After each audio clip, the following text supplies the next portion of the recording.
welcome to another episode of the Adrienne Ross Show, where sports and culture connect.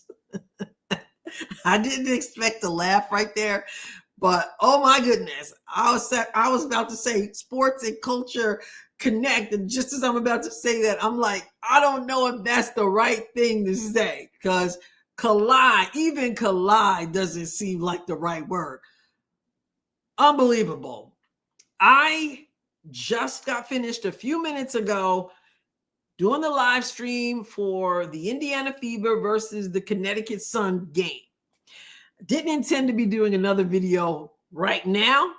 It's a lot to digest after that game, but I got an opportunity to watch the post-game press conference where Coach Stephanie White, Caitlin Clark, and Natasha Howard were at the table. And let me tell you, Coach White and Caitlin Clark were, shall we say, spicy. And the coach let y'all know, in case you were wondering, exactly what happened in this game. Now, if you don't know what I'm talking about, if you got League Pass, you need to go back and watch the game. The Connecticut Sun, dirty, physicality people, if you want to call it that, again, dirty. Let me say this before I even show you some of the footage from the game, the physicality on display. I said during the offseason that Caitlin Clark was not going to be the same person she was last year. She was just getting her feet wet last year. There were people who were able to just treat her any way they wanted to treat her. I knew that she was going to come in with a certain swagger. We got to see that. We've gotten to see that already this season, but we definitely got to see that tonight, even though they got really dirty, ended up getting her to the floor. She came back with a vengeance. She let her game show exactly what she could do, but she also stood up for herself, and the teammates are also in the fray, as your teammates are supposed to do. Even Lexi Hall, Lexi Hall got involved as well. Really shouldn't come down to this. The things that happened, well, as Debbie Antonelli said during the game, if the officials would do what they're supposed to do, a lot of this stuff would not happen. And let's just say Coach Stephanie did not hold back in that press conference at the end of the game. We're going to get to that. But first, let's look at a few things that happened on the court. Going over to X, all the links that you need to see will be in the description of this video. Okay, I had to change a few things, put in a couple still images, whatever, cut a couple things out because of YouTube's copyright situation. But the links are in the description of this video, and I don't think you'll be able to tell much. It's pretty fluid. JC Sheldon, who I guess wanted to find out the hard way, got into it with Caitlin early in the game. First of all, if you watch the game, you know she's grabbing her, she's holding her, she's all this physicality stuff. It started pretty early in the game. And Caitlin Clark are talking to the official. They're both going at it, saying, hey, oh, there's a little extra right there. Uh-oh. So in this situation, it looks like JC saying you can't do that. And Caitlin, well, she said some choice words. And then Caitlin was like pushed off on her. And then Mabry, of course, got into it because she's like always waiting to get involved in something. So as you can see that she's in Caitlin's face, and Caitlin's like, get up out of here. And then Mabry pushed her. And then Lexi Hall, you see Lexi right here. And this was the first time. Lexi wasn't done because she stepped in there later on tonight as well. So again, there's Lexi's like, what are you doing? After she pushed, after Mabry tried to jump in there. That one broke up pretty quickly, but that wasn't it. So as you see here, before I even hit the play button, JC Sheldon is already riding Caitlin like she's a horse. And then she ends up going for her face, pokes her in the eye, not a play on the ball, mind you, pokes her in the eye, and then is going to bump her. And then here comes Marina Mabrey pushing Caitlin to the floor, and Tina Charles also got in the mix. Lexi Hall also steps up for her teammate. So here it is.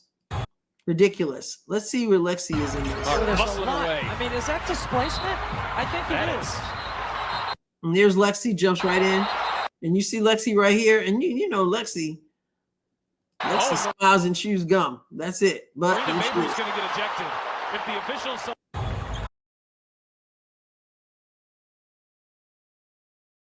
Now, you just heard there Debbie Antonelli saying, is that displacement? Because JC Sheldon is obviously displacing Caitlin Clark. And then he says Marina Mabrey is going to get ejected from this game. Well, no, she did not get ejected from the game. As we're standing around watching them watch the film, nope, not ejected. Caitlin gets a technical. You poke me in the eye, I get a technical. Then you push up on me, I get a technical. And JC was assessed a flagrant 1. And then Tina Charles also got a technical. Unbelievable. And this is just a closer look at Caitlin holding her eye after the physicality, the dirtiness of people in this league. So now we are in the fourth quarter, less than a minute in the game, 50.4 seconds. Connecticut 70, Indiana 87. Obviously, out of reach. Bench players are on the floor. And people remember what was done to Caitlin. The poke in the eye, the push to the ground.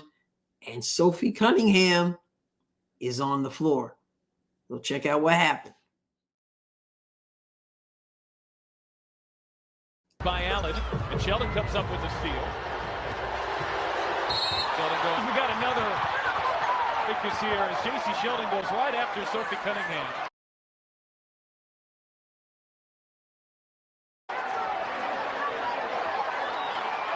I'm blaming this all on the officials tonight. Taking care of the business earlier, we wouldn't be in this situation right now.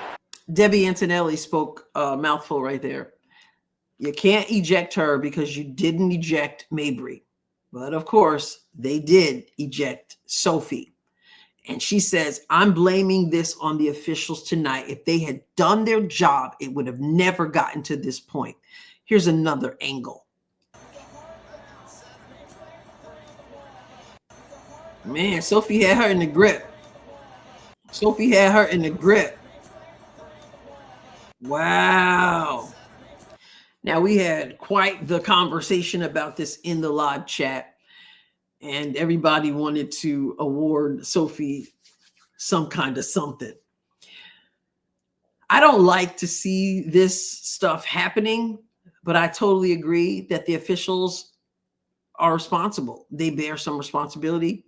And I have to reiterate what I said, and that is, this is not last year's fever. Sophie had already told us when she first came in, I stick up for myself. I stick up for my teammates. And you, with your nasty play, and your teammates with their nasty play, there's less than a minute left in this game. I'm going to make sure you remember what you did. I don't like it, but you cannot have people just doing any old thing to your teammates, whether they're jealous, whatever their issue is. It's a shame that the Connecticut Sun presented, and I say themselves because numerous players, it's a shame. This is what I've said before. With the Indiana Fever, you have eyeballs watching you play. That's the time for you to bring your A game, not to allow your frustration, your jealousy, your physicality, admiration, or whatever to be on full display. This is a time for you to shine. This is a time for you to show what this league is made of. This is a time for you to recognize that you've got young kids watching, old folks watching, and this is what you do. Act like total, absolute thugs. And I'm talking about the Connecticut Sun. They came up against a Sophie Cunningham who said, less than a minute, coach, I'll be on the floor. let's go to the post-game conference because Stephanie White and Caitlin Clark got a bit spicy. I can't show you the whole thing. It's over 9 minutes, but we're going to go over to Scott Agnes's YouTube page and I'll show you this and that. What explanation were you given for the tech that you got? I'll take the official questions. Sure. What Stephanie White does right there is say, I got it. I'll talk about the officiating. She knows that she's going to get fined. If I'm sure she's been fined already because she's going to let it fly. But you know, Caitlin, I got it. I'll deal with it. And deal with it she does. There wasn't an explanation for the tech that she got. You know, I think it was pretty obvious that stuff was brewing, right? When the officials don't get control of the ball game, when they allow that stuff to happen, and it's been happening all season long. All season long. It's not just this game. It's been happening all season long. This is what happens, right? This is what happens. You've got competitive women who are the best in the world at what they do, right? And when you allow them to play physical and you allow these things to happen, they're going to compete. And they're going to have their teammates' backs. It's exactly what you expect. She just told the whole thing right there. You heard what she said? She told you exactly what happened. They're going to compete and they're going to have their teammates' backs. So if you want to know what happened during this game, that's it right there. No more questions about it. Yep, they're going to have their teammates' backs. You do your job, and they won't have to take matters into their own hands, is what she's saying. It's exactly what you expect, right? Out of fierce competition. So I started talking to the officials in the first quarter, and we knew this was going to happen. You could tell it was going to happen. So they got to get control of it. They got to be better. They got to be better. Can you specifically detail what you mean by get control of the game, just to be in your words? Get control of the game is call the fouls that are actually happening on the floor. Right? And consistently call the fouls that are actually happening on the floor. Okay, not just if somebody swings and misses, right? Like, consistently call the fouls. Okay.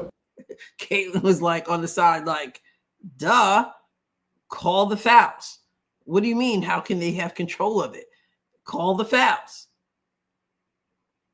Coach, do you think it's something pertaining to your team, or do you think this is a league-wide issue? Well, I've seen quite a few dust-ups in the league so far, so I think it's a league-wide issue. I mean, bad officiating is bad officiating. And then what did you make of Sophie Cunningham's flagrant foul on JC towards the end? It was a flagrant foul. Do you think it's like defending Caitlin or defending the team, or how do you view just how it opened? I view it as a flagrant foul. In other words, what do you think? It was a flagrant foul. Well, that's about the game too. Yeah, well, I mean, you guys came for basketball. Yeah, Let's talk about basketball. Yeah. Come on now. What do you think of just how you all? Caitlin, oh my goodness. She is like, welcome to year 2. Let's talk about basketball. All right. Cunningham's flagrant foul on JC towards the end. It was a flagrant foul. Do you think it's like defending Caitlin or defending the team, or how do you view just how it opened? I view it as a flagrant foul. Well, that's about the game too. Yeah, well, I mean, you guys came for basketball. Yeah, Let's talk about basketball. Come on now. What do you think of just how you all were able to pull in the second half, Caitlin, in particular? We're going to the Commissioner Cup Championship. Let's That's pretty exciting. Y'all want to talk about that? Let's talk about that. What do you think, again? So let's move ahead a little bit. They start talking about how exciting it is to be in the Commissioner's Cup, and absolutely it is. Be great if we would just be talking about that in this game, but because the officials didn't do their job, and because Connecticut Sun wants to be a bunch of thugs, we got to talk about that other stuff too. Caitlin's like, let's talk about basketball. I'm excited. We're going to the Commissioner's Cup. Obviously, New York came from behind, by the way. I have television up here watching. I had another television down here because I knew New York had to win, so that the Fever obviously also had to win and that they would be in the finals of the Commissioner's Cup. But let's fast forward to some more of what I want to show you. Another question about the officiating. Is there anything that you guys as an organization are doing? I mean, you're speaking out at this point, but anything more that you are doing or you hope to do to engage in the league and addressing these issues with officiating that you've been very vocal with? Yeah, I mean, I think every year when we have our league meetings in the fall and in the spring, we say the same thing over and over and over. And nothing has changed. So, you know, I'm not sure outside of continuing to submit clips, continuing to talk about it. Like, look, their job is hard. Their job is hard. Their job is hard, right? Their job is hard. You know, the game has changed so much. Players are faster, they're better, they're bigger, they're stronger. You know, they're as good as they've ever been, they're as athletic as they've ever been. The game is fast now. Things are happening quickly. Everybody's getting better, except the officials. So we gotta find a way. Wow. That is taking you to the woodshed. Everybody's getting better except the officials. She probably is racking up 4, 5 fines. Got to back that up again. That's too good. Everybody's getting better, except the officials. So we got to find a way to remedy it. Caitlin. I mean, you've heard every coach talk about it, so I don't know what the answer is. An absolute mic drop moment right there. Now, I'm just going to show you this little piece at the end where the question is about Caitlin. She got all pumped up after all the hoopla and all the wild stuff had happened. She hit a huge shot and just the place just exploded because she just got everybody going and excited. And it was like, there's nothing like letting your game absolutely demolish the morale of your opposition, particularly after they've acted like thugs. It's the best word for it. And then you just tear them apart. They poke the bear. Feels good. So Caitlin, as you can see right here, totally understands the moment that she is in, the place that she has as the face of women's basketball, and also the eyeballs and the attention and the opportunities that this team has because so many people love to watch them play. She takes that seriously. So here's this last part. I didn't have to, I could catch my breath on the bench, but like everybody knows that's how I play. Like I want the crowd behind me. Like they love when I get into it with them too. Like they're here for a show, and like that's what I try to give them every single night. That's what we try to give them every single night, and that's what makes it fun. And people spend a lot of money and time to come to these games, and like this is a Tuesday night game. I think it's Tuesday, and this place is basically full. And there's so many young girls and young boys and adults and older men that, you know, this might be their first WNBA game ever, and like you want to perform for them. So that's one of my favorite parts of, you know, getting to go out there and compete every single night is, you know, kind of getting to interact with the fans and like being an entertainer in a way. An absolute message was sent right there, and sometimes that's what you have to do. Now that last play, Sophie ended up getting tossed. Alan from Connecticut got tossed. JC got tossed. And Stephanie White said what she had to say there. And, well, she won't get tossed, but I'm sure she'll pay a pretty penny for that. But you know what? You got to send a message. You got to take a stand. The officiating has to be better because what we saw tonight should not have to happen. You should not have to have security in there trying to break up a fight because officials did not do what they were supposed to do. And therefore, people are not going to sit back, not on this team, not with Sophie on the floor, and even Lexi getting in the mix. I mean, people are not going to let you just grab onto their teammates, ride them like a horse, poke them in the eye, push them and throw them to the floor. It's just not going to happen. Officials better do something. Once again, this is the Adrienne Ross Show, where sports and culture connect. Big win for the Fever. God bless you abundant.